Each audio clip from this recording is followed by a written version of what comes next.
এটা শাকিব খানের ছবি চলেনি বলে উনি হয়তো দুঃখ পেয়ে বলেছেন। ওনার দুঃখটা তো সত্যি ঠিক, কিন্তু দুঃখ পাওয়ার মতোই ঘটনা ঘটেছে। কিন্তু এই যে আমাদের ছবি, এটা তো প্রমাণ করে দিয়েছে যে এটা ওনার বক্তব্যটার মধ্যে একটু ভুল আছে।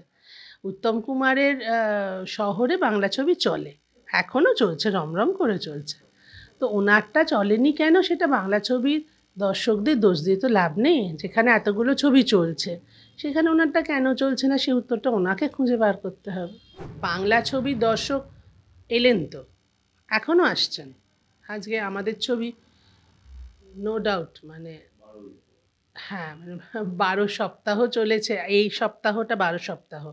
কলকাতায় নেই, কিন্তু কলকাতার বাইরে এখনও রমরম করে চলছে, এবং এমনভাবেই রমরম করে চলছে যে এখনও হল মালিকরা ছবি চাইছেন তাদের হলের জন্য।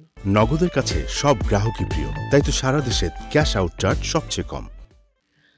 এটা 12th উইক চলছে। কলকাতায় এখনও অযোগ্য, মানে হলের পর হল বুক মাই শো খুললেই কমলা হয়ে যায়।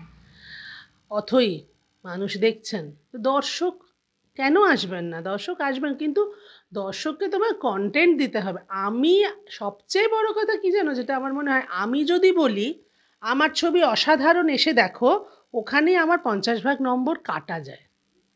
দর্শককে আগে বলতে দিতে হয় যে ছবিটা সাধারণ না অসাধারণ।